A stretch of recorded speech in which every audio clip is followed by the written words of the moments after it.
بسم اللہ الرحمن الرحیم۔ عزیز طلباء، السلام علیکم ورحمۃ اللہ وبرکاتہ۔ ہم سیرت النبی صلی اللہ علیہ وآلہ وسلم پر بات کر رہے تھے۔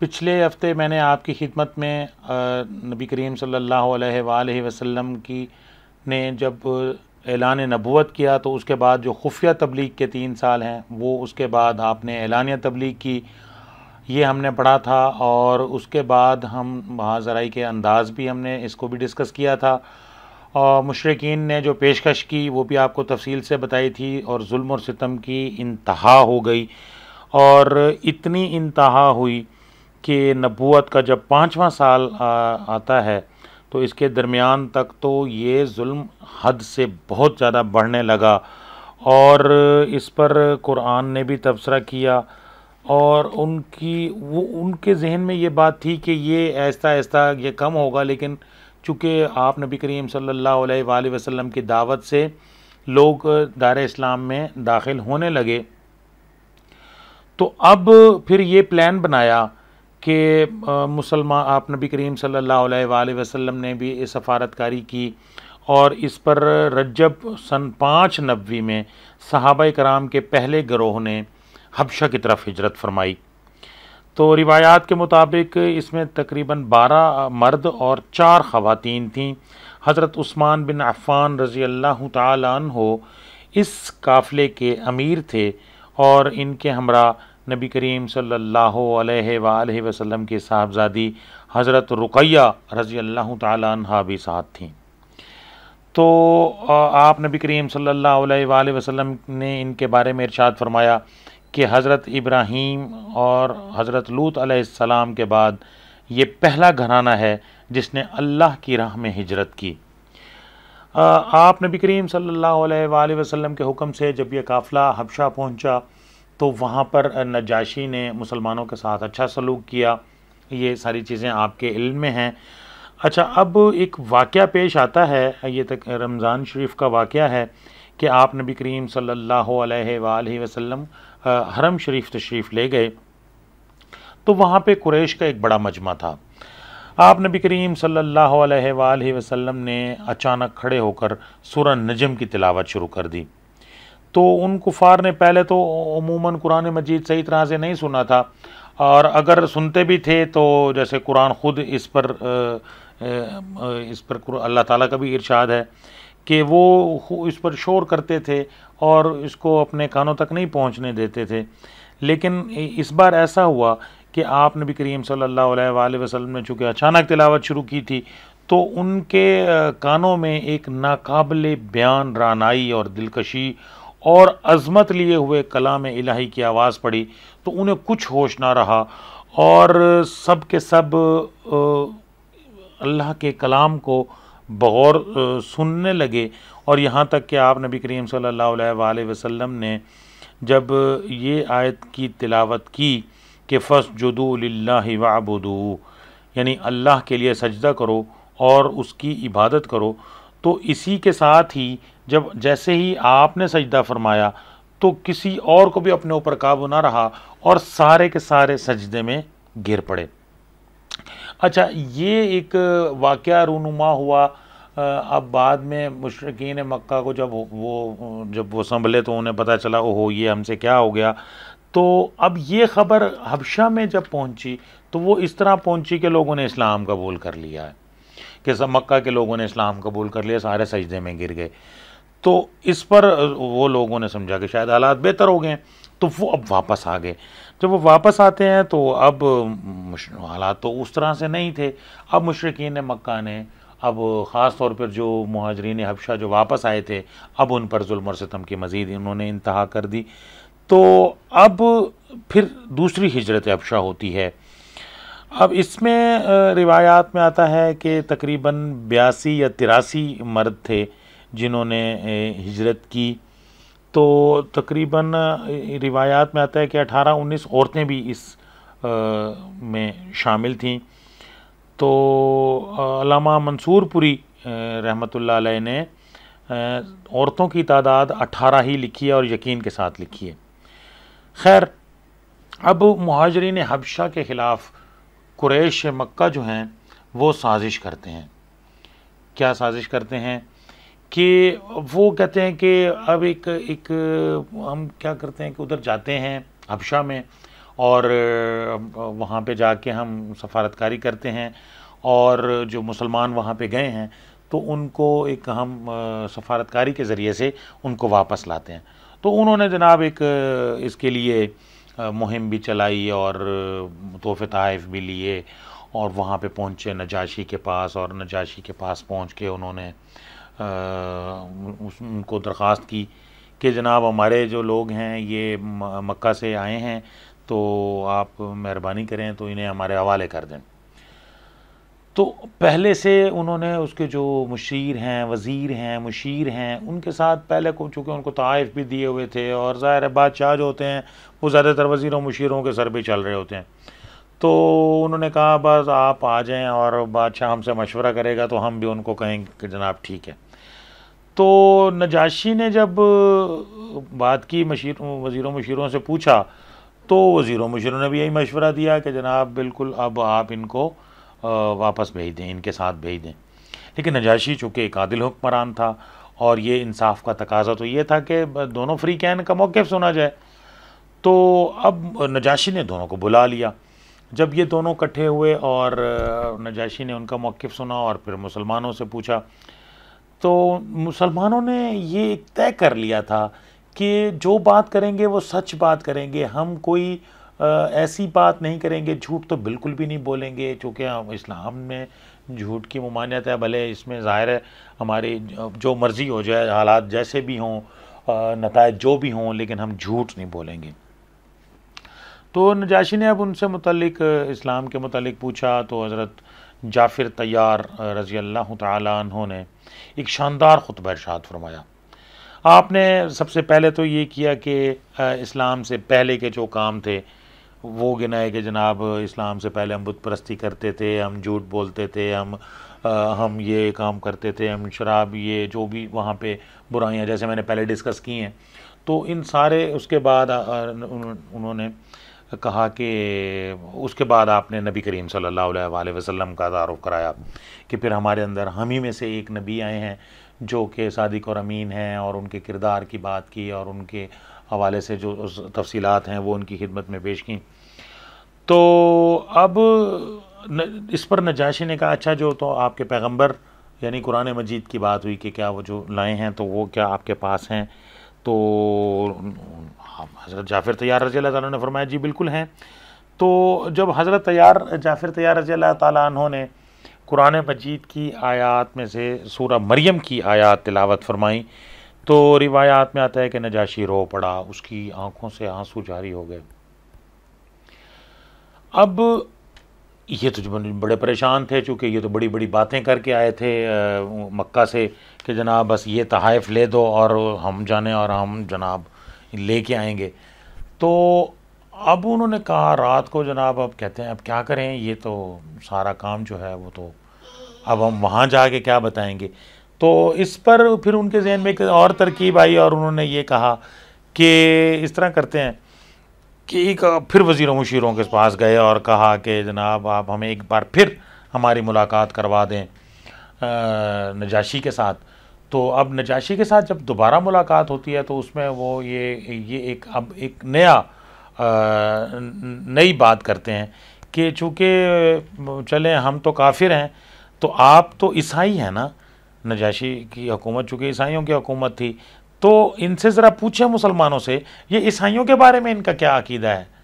تو عیسائیوں حضرت جعفر طیار رضی اللہ تعالیٰ عنہ نے پھر وہ جو سورہ مریم کی آیات تلاوت فرمائیں اور بتایا کہ حضرت عیسیٰ علیہ السلام بھی اسی طرح اللہ کے رسول ہیں پیغمبر ہیں جیسے نبی کریم صلی اللہ علیہ وآلہ وسلم ہیں, لیکن وہ عیسیٰ ابن مریم ہیں, روح اللہ ہیں.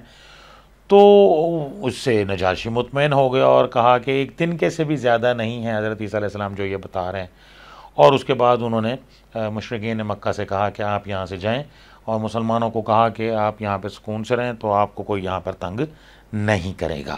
اچھا یہ تو اس کے درمیان میں جو میں نے بات کرنی تھی آپ سے کہ نبوت کے 6 سال میں جو دو بڑی کامیابیاں مسلمانوں کو ملتی ہیں، ایک تو حضرت امیر حمزہ رضی اللہ تعالیٰ عنہ اسلام قبول کرتے ہیں، اور اسی طرح حضرت عمر فاروق رضی اللہ تعالیٰ عنہ اسلام قبول کرتے ہیں۔ تو اب جناب اس کے بعد اب مشرکین مکہ جو ہیں وہ شدید غصے میں ہیں اور حضرت ابو طالب کو دھمکی دے رہے ہیں۔ اب حضرت ابو طالب جو ہیں، میں نے آپ کو پہلے بھی بتایا تھا کہ حضرت ابو طالب وہ شخصیت ہیں جنہوں نے پہلے دن سے نبی کریم صلی اللہ علیہ وآلہ وسلم کا ساتھ دیا، اور آخری سانس تک آپ نے نبی کریم صلی اللہ علیہ وآلہ وسلم کا ساتھ نبھایا۔ یعنی پہلی دفعہ جب آپ نبوت کا اعلان جب آپ فرما رہے تھے تو اس وقت آپ نے جب اپنے چچا حضرت ابو طالب سے پوچھا کہ چچا جان مجھے اللہ کا یہ حکم آیا ہے اور میں یہ کام کرنے جا رہا ہوں، تو اس وقت بھی حضرت ابو طالب نے کہا ٹھیک ہے میرا بیٹا آپ آگے بڑھیں، اور حضرت ابو طالب نے ہر موقع پہ آپ کا بھرپور ساتھ دیا۔ تو اب چونکہ قریش مکہ نے دیکھا کہ ایک تو حضرت ابو طالب کی عمر بھی کافی بزرگ ہو گئے تھے، تقریباً 80 سال ہو گئی، اور 80 سال کی عمر میں اب اس طرح سے وہ نہیں کر سکتے تھے جس طرح پہلے جس طرح چل رہا تھا، لیکن چونکہ سردار تھے ان کے ہوتے ہوئے کسی کی جرت نہیں تھی حضرت محمد صلی اللہ علیہ وآلہ وسلم کے بارے میں کوئی بات بھی کر سکیں۔ تو اب انہوں نے کیا کیا کہ جب آپ پر نعوذ باللہ آپ کے قتل کے منصوبے بنانے لگے، تو ادھر حضرت ابو طالب نے پھر آپ کو پھر ایک یہ سوشل بائیکاٹ شیب ابی طالب میں 3 سال تک آپ کو محصور کر دیا گیا۔ یعنی یہ لوگ ان لوگوں نے سردار جو ہیں وہ سارے اکٹھے ہوئے اور انہوں نے ایک ایگریمنٹ بنایا کہ ان کے ساتھ کسی قسم کا کوئی تعلق نہیں رکھیں گے۔ تو اس پر حضرت ابو طالب جو ہیں وہ ان تمام کو اپنی گھاٹی میں لے گئے، اور یہ پھر بائیکاٹ ہوا، اور 3 سال تک آپ نبی کریم صلی اللہ علیہ وآلہ وسلم اور ان کے ساتھی شیب ابی طالب میں محصور رہے۔ اچھا یہ بھی ظلم یہ کا ایک اور انداز تھا، اس کو بھی ظلم کی ایک قسم دیکھیں کہ دیکھیں نا، اب ہم کوئی بھی چیز خریدنی ہے تو اس کے لیے ہم جاتے ہیں مارکیٹ جاتے ہیں، وہاں سے سامان لے کے آ جاتے ہیں، لیکن یہاں پر ایسا نہیں تھا، قافلے آتے تھے، بارٹر ٹریڈ ہوتی تھی۔ تو جو قافلے جن کے پاس اشیاء ضروریہ ہیں یا کھانے پینے کی چیزیں ہیں، تو یہ مشرکین مکہ سے باہر جا کے ان کو خرید لیتے تھے تاکہ شیب ابی طالب تک نہ پہنچ سکے۔ بہرحال 3 سال بعد صحیفہ چاک کیا جاتا ہے، اور نبی کریم صلی اللہ علیہ وآلہ وسلم کو خواب میں اللہ دکھاتے ہیں کہ صحیفہ چاک کیا گیا ہے۔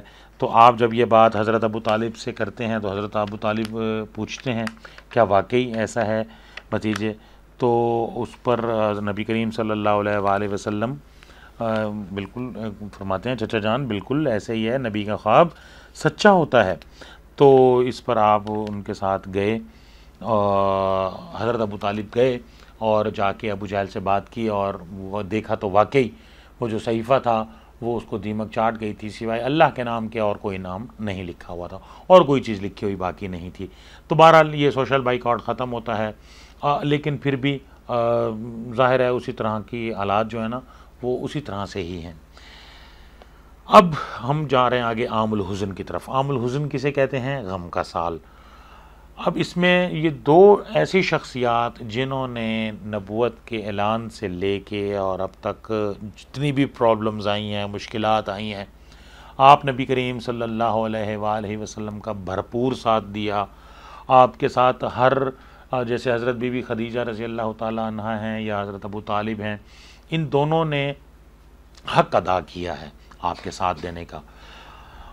حضرت ابو طالب بھی کسی پریشر میں نہیں آئے ہیں، اسی طرح حضرت بی بی خدیجہ رضی اللہ تعالیٰ عنہ چونکہ مکہ کی مالدار ترین خاتون ہیں، لیکن اپنا تن من دھن سب کچھ اسلام کے لیے وقف کر دیا، اپنا سارا مال اسلام کے لیے قربان کر دیا۔ تو اب یہ دونوں ہستیاں اس دنیا سے رخصت ہو جاتی ہیں اور عام الحزن ہوتا ہے۔ تو عام الحزن جب ہوتا ہے تو اب یہ ظاہر ہے غم ہی غم ہے۔ یہ جو نبوت کا بھی 10واں سال ہے، اور اس کے بعد اللہ کا حکم ہوتا ہے کہ آپ مکہ سے باہر دعوت کا سلسلہ شروع کریں۔ میں نے آپ کو پہلے بھی بتایا تھا کہ ہر نبی کے لیے وقت بھی مخصوص ہے اور علاقہ بھی مخصوص ہے، لیکن نبی کریم صلی اللہ علیہ وآلہ وسلم کے لیے نہ وقت مخصوص ہے اور نہ علاقہ مخصوص ہے۔ آپ نبی ہیں، قیامت تک نبی ہیں، لا نبی بعدی، آپ کے فرمان کا مفہوم ہے، او کما قال النبی صلی اللہ علیہ وآلہ وسلم، کہ میرے بعد کوئی اور نبی نہیں آئے گا، اور اسی طرح آپ قیامت تک نبی ہیں، اور اسی طرح آپ رحمت للعالمین ہیں، تمام جہانوں کے لیے رحمت ہیں، تو آپ کی نبوت پوری دنیا کے لیے ہے۔ تو اب جب طائف جاتے ہیں، طائف کا واقعہ بڑا مشہور واقعہ ہے، آپ لوگوں نے سنا ہوگا، پڑھا ہوگا کہ کس طرح طائف جاتے ہیں، تو وہاں پر بھی ظلم اور ستم کی انتہا ہوتی ہے، اور وہاں پر بھی حضرت جبریل علیہ السلام تشریف لاتے ہیں کہ اگر حکم دیں تو میں ان کو پیس کے رکھ دیتا ہوں، لیکن اللہ کے نبی کیا فرماتے ہیں، نہیں، ان کی اولاد میں سے لوگ مسلمان ہوں گے، تو آپ زخموں سے چور ہیں، لیکن اس کے باوجود آپ چونکہ اللہ کا حکم ہے اور ان ساری چیزوں کو آپ خندہ پیشانی سے برداشت کر رہے ہیں۔ اچھا، اب یہ جتنے بھی اب تک میں نے آپ کی خدمت میں جو بھی چیزیں پیش کی ہیں، آپ اس سے اندازہ لگائیں کہ آپ نبی کریم صلی اللہ علیہ وآلہ وسلم نے جو آپ پر جو ظلم اور ستم ہوئے اس کو خندہ پیشانی سے آپ نے برداشت کیا، تو اللہ بھی تو یہ سب کچھ دیکھ رہے ہیں۔ تو اب اللہ تبارک و تعالیٰ اپنے نبی کو ریلیف دے رہے ہیں۔ اب میں نے آپ کو شروع میں ایک واقعہ بتایا تھا کہ ایک پروپیگنڈا کیا کہ جو بھی مکہ میں آ رہا تھا ان کو بتاتے تھے کہ ایک آدمی ہے جو کہتا ہے میں اللہ کا نبی ہوں، اس کی بات نہیں سننی، تو یثرب کے لوگ جو ہیں وہ اللہ کے نبی کے ساتھ بات کر رہے تھے، اور ہر سال جب وہ حج پہ آتے تھے تو نبی کریم صلی اللہ علیہ وآلہ وسلم سے ملاقات کرتے تھے، اور پھر نبوت کے 10ویں سال میں اب یہ ان 6 افراد نے اسلام قبول کر لیا۔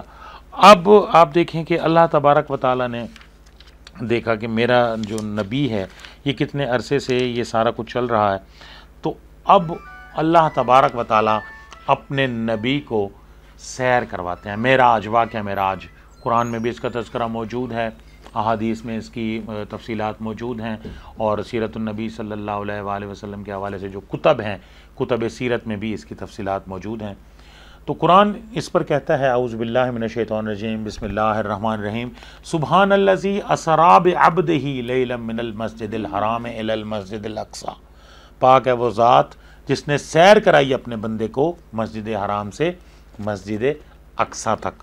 تو واقعہ معراج، ابھی اس موقع پر میں اس کی زیادہ تفصیل میں تو نہیں جا پاؤں گا، وقت میرے پاس بہت کم ہے، تو بہرحال اس میں روایات کچھ یہ بھی ہیں کہ پہلے جو اسراء ہے، اسراء سے مراد جو سیر ہے کہ حضرت جبریل علیہ السلام براق پر آتے ہیں اور آپ نبی کریم صلی اللہ علیہ وآلہ وسلم کو لے جاتے ہیں، تو اور بیت المقدس میں آپ جب جاتے ہیں تو وہاں پہ آپ نے تمام انبیاء علیہ السلام موجود ہوتے ہیں، اور آپ امامت کرواتے ہیں، اسی لیے آپ کو امام الانبیاء کہا جاتا ہے کہ آپ کی زیر اقتدا تمام انبیاء علیہ السلام نماز ادا کرتے ہیں، اور پھر آپ کو آسمانوں پر لے جایا جاتا ہے، اور آپ کو جب پہلے آسمان پر لے جایا جاتا ہے تو وہاں پہ حضرت جبریل علیہ السلام جو جب دروازہ کھولتے ہیں آسمانوں کا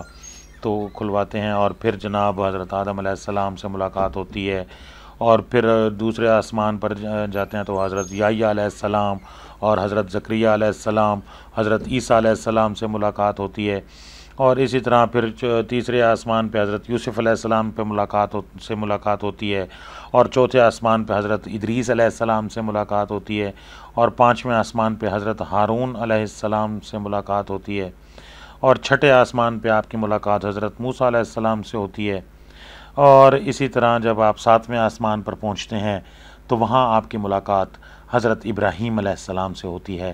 آپ نے انہیں سلام کیا، انہوں نے بھی جواب دیا، مبارکباد بھی دی، اور آپ نبی کریم صلی اللہ علیہ وآلہ وسلم کی نبوت کا اقرار کیا۔ اس کے بعد آپ کو سدرۃ المنتہا پر لے جایا گیا، اور پھر آپ کے لیے بیت المعمور کو بھی ظاہر کیا گیا۔ یہ بیت المعمور کیا ہے؟ بیت المعمور ہے کہ جو یہ جو خانہ کعبہ ہے اس کی سیدھ کے اوپر بالکل 7ویں آسمان پہ ایک کعبہ ہے، قبلہ ہے، اور وہ فرشتوں کے لیے، وہاں فرشتے طواف کرتے ہیں ایٹ اے ٹائم، وہاں پہ لاکھوں فرشتے طواف کرتے ہیں. تو جو فرشتہ ایک دفعہ طواف کر لیتا ہے قیامت تک پھر اس کی باری نہیں آتی ہے. تو وہاں پہ حضرت ابراہیم علیہ السلام سے ملاقات ہوتی ہے، اور پھر اس کے بعد آپ کو سدرۃ المنتہا پہ لے جایا جاتا ہے، جہاں پہ حضرت جبریل علیہ السلام کہتے ہیں کہ آگے میں نہیں جا سکتا. تو اس کے بعد پھر آپ نبی کریم صلی اللہ علیہ وآلہ وسلم خود آگے جاتے ہیں، اور اللہ تبارک و تعالیٰ سے ملاقات ہوتی ہے. اور اللہ سے ملاقات میں کیا چیز لاتے ہیں؟ وہ تحفہ نماز کا. اسی لیے کہا جاتا ہے الصلاۃ معراج المومنین، نماز مومن کی معراج ہے. تو واقعہ معراج سے جب واپس آتے ہیں تو واقعہ معراج آپ آ کے بتاتے ہیں.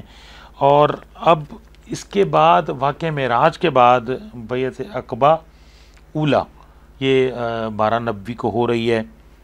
اب یہ کہ وہ جو 6 افراد گئے تھے اور یثرب گئے ہیں مدینہ، تو انہوں نے وہاں پہ تبلیغ کی ہے، اور تبلیغ کرنے کے نتیجے میں وہاں پہ ان کی جو تعداد ہو گئی ہے اب 6 کے وہ ہو گئے ہیں 12. اب یہ 12 افراد آئے ہیں، اور عقبہ کے مقام پر انہوں نے آپ نبی کریم صلی اللہ علیہ وآلہ وسلم کے ہاتھ پر بیعت فرمائی. تو اب یہ 12 افراد ہیں. اب انہوں نے کہا کہ چونکہ ہم نے اسلام قبول کر لیا ہے، اور اب آپ اس طرح کریں کہ ہمیں مدینہ میں کوئی آدمی ہمارے ساتھ بھیج دیں جو ہمیں قرآن مجید پڑھائے سکھائے، تاکہ ہم اسلام کو سیکھ سکیں، قرآن کو سیکھ سکیں. تو نبی کریم صلی اللہ علیہ وآلہ وسلم نے حضرت مصعب بن عمیر رضی اللہ تعالیٰ عنہ کو ان کے ساتھ روانہ فرما دیا. اور حضرت مصعب بن عمیر جب مدینہ تشریف لے گئے تو انہیں بڑی کامیابی ہوتی ہے، اور ان کی دعوت کے نتیجے میں 2 سردار اسلام قبول کرتے ہیں، اوس اور خزرج کے دونوں سردار. تو مدینہ میں اب یہ ہجرت کی بنیاد بن رہی ہے. تو اب دوسری بیعت عقبہ ہوتی ہے، جہاں پہ یہ جو آتے ہیں روایات میں آتا ہے 84 افراد ہیں. تو یہ آ کے آپ نبی کریم صلی اللہ علیہ وآلہ وسلم کے ہاتھ پر بیعت کرتے ہیں، اور آپ کو مدینہ آنے کی دعوت دیتے ہیں. تو اب قریش کو جب پتہ چلتی ہے تو قریش پیچھے جاتے ہیں، لیکن بہرحال چونکہ وہ آگے نکل چکے ہوتے ہیں. تو اب اللہ تبارک و تعالیٰ نے بھی حکم دے دیا. تو اب ہجرت ہو رہی ہے، جو صحابہ کرام رضوان اللہ تعالیٰ علیہم اجمعین اپنے طور پر مدینہ کی طرف ہجرت کر رہے ہیں. اور اب قریش مکہ جو ہیں، اب ان کا جو وہ کافی عرصے سے جو پلاننگ کر رہے تھے وہ کیا سوچتے تھے اور ہو کو جاتا تھا. لیکن 2 چیزیں میں نے آپ کو پہلے بھی شاید بتائی ہیں کہ 2 چیزیں ہوتی ہیں نا، تو ایک ہوتا ہے دولت اور دوسرا ہے اقتدار.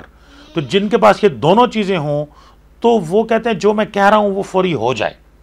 تو اب اس کے بعد اب وہ پھر اب ایک پلان کرتے ہیں، ما کرو و ما کر اللہ، کہ اب یہ کیا کرتے ہیں کہ دارالندوہ میں یہ بیٹھ کے ایک پلان بناتے ہیں. نعوذ باللہ نبی کریم صلی اللہ علیہ وآلہ وسلم کے قتل کی ظالمانہ قرارداد پر اتفاق کرتے ہیں، اور پلان یہ کرتے ہیں کہ 10-12 سردار مل کے نعوذ باللہ نبی کریم صلی اللہ علیہ وآلہ وسلم پر حملہ کریں گے، اور قصاص جو ہے وہ 10-12 قبیلوں میں تقسیم ہو جائے گا، اور دیت دے کے جان چھوٹے گی. تو یہ اپنی انہوں نے کی. ادھر اللہ کا حکم ہوتا ہے، آپ نبی کریم صلی اللہ علیہ وآلہ وسلم ہجرت فرماتے ہیں. ہجرت کے بے شمار واقعات ہیں، اور آپ کے مکان کا گھیراؤ کرتے ہیں. آپ حضرت علی المرتضیٰ رضی اللہ تعالیٰ عنہ کو اپنے بستر پر لٹاتے ہیں، اور گھر سے غار تک کا سفر حضرت ابو بکر صدیق رضی اللہ تعالیٰ عنہ کے ساتھ ہے، اور غار میں 3 راتیں ہیں. تو اس کی بھی بے شمار تفصیلات ہیں. قریش جو ہیں وہ اب جاتے ہیں، اب انعام کا لالچ ہے کہ اتنا انعام دے دیں گے، اتنا انعام دے دیں گے. یہ تو لیکن آپ نبی کریم صلی اللہ علیہ وآلہ وسلم مدینہ کے راستے کی طرف جا رہے ہیں. تو ایک سراقہ یہ راستے کا بڑا ماہر ہے، تو اس نے انعام کے لالچ میں اپنے گھوڑے کو دوڑایا. آپ نبی کریم صلی اللہ علیہ وآلہ وسلم کے انتہائی قریب پہنچا تو اس کے گھوڑے کے پاؤں زمین میں دھنس گئے، اور اس میں سے چنگاریاں نکلنے لگیں. تو وہ نیچے گرا، اور اس کو لگا کہ مجھے لگتا ہے کہ میں کوئی غلط کام کر رہا ہوں. تو اس کے لیے اس نے پھر قراندازی، اس زمانے میں جیسے میں نے آپ کو پہلے بھی بتایا تھا کہ قراندازی ہوتی تھی، تو اس نے جناب قراندازی کی، اور اس میں سے جو تیر نکلتا تھا تو وہ اس کا ناپسندیدہ تھا. دوسری مرتبہ قرآن اندازی کی تو جو تیر نکلا وہ ناپسندیدہ تھا.